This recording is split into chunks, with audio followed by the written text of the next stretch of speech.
So what's your earliest Max Cavalera memory? For me, it's the album Roots. Not particularly the song, the whole album overall. I remember hearing it when I was like a teen, well, pre-teen, and just blown away by the whole tribal thing and the heaviness of it all.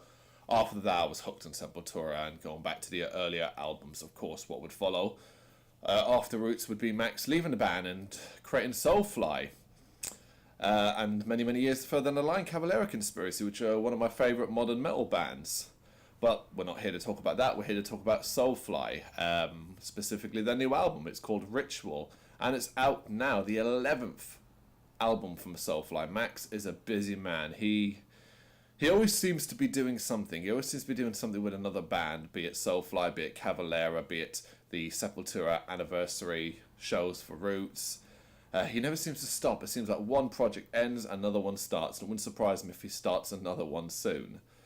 But it is all about Soulfly at the moment. It's all about Ritual. It's out now via Nuclear Blast.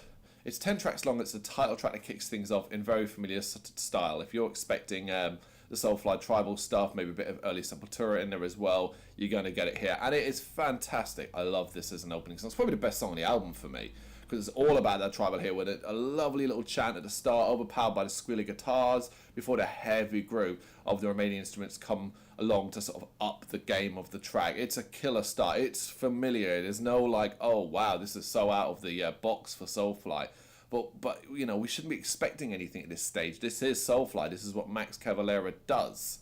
Dead Behind the Eyes leans towards death metal with an absolute wall of heavy riffing, drum beats and Max's trademark growl. The Summoning throws out a disgracefully chunky riff that is heavy enough to crush bones, and Evil and Powered is unsurprisingly as heavy as anything that came before, although it does bear more resemblance towards Max's other band, Cavalera Conspiracy, than traditional Soulfly.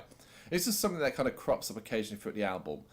Because of all these projects, and because of the similarities between them, there are times during this where it's hard to really identify perhaps what's more of a Soulfly song and what's more of a, say, a Cavalera Conspiracy song. There's a lot of blending here, particularly as this is an album that really focuses on a heavier groove style, particularly with like thrash elements thrown in as well, and the death metal, of course.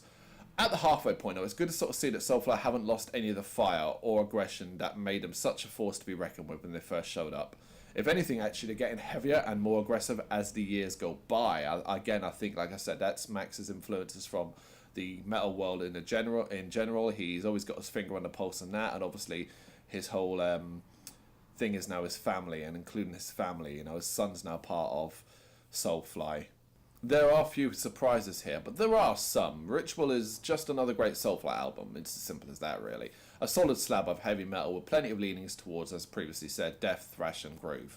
The latter half of the album continues this trend with the brutality of Demonized. The guitar solo there is enough to bring you to tears. Love it. Love it. While both Blood on the Street and Bite the Bullet mix hard banging groove metal with intense flashes of like death-infused speed. The latter has some of the fastest guitar playing I've heard this year. And again, it's always kind of nice not to see a Soulfly overstay their welcome. It's 10 tracks, and that's about the right length, stopping just before it gets too samey, although it's right there. But near the end, there's some interesting stuff thrown out. The sort of Motorhead-inspired hard rock riffing, that's what I got from it. Of the track feedback, there's with that, you know, that track particularly, there's no justification for sort of saying that Ritual ever gets boring. You listen to this, you're like, oh wow, this is definitely inspired by the likes, at least I think, of Motorhead. And then the album closes in a sort of traditional Soulfly style with Soulfly 9 IX Roman numerals. It's a series of titles that have become a staple of the album. It's always coming at the end.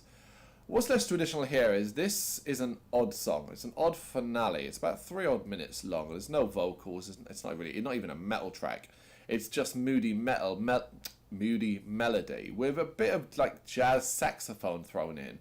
It's really odd, really strange finish. It's kind of cool, but really odd. It's one that's gonna be totally divisive. So you're gonna love it or you're gonna hate it. It's an odd one. And that's Ritual in a nutshell. Other than the odd track, that and feedback with the sort of Motorhead heavy hard rock riffing, it's as traditional Soulfly as you would expect. There's no major surprises here. You're going and you're thinking, it's a new Soulfly album. That's exactly what you get. Don't be expecting the genre to be shaken up by this. Don't expect a totally new direction. It is heavy metal.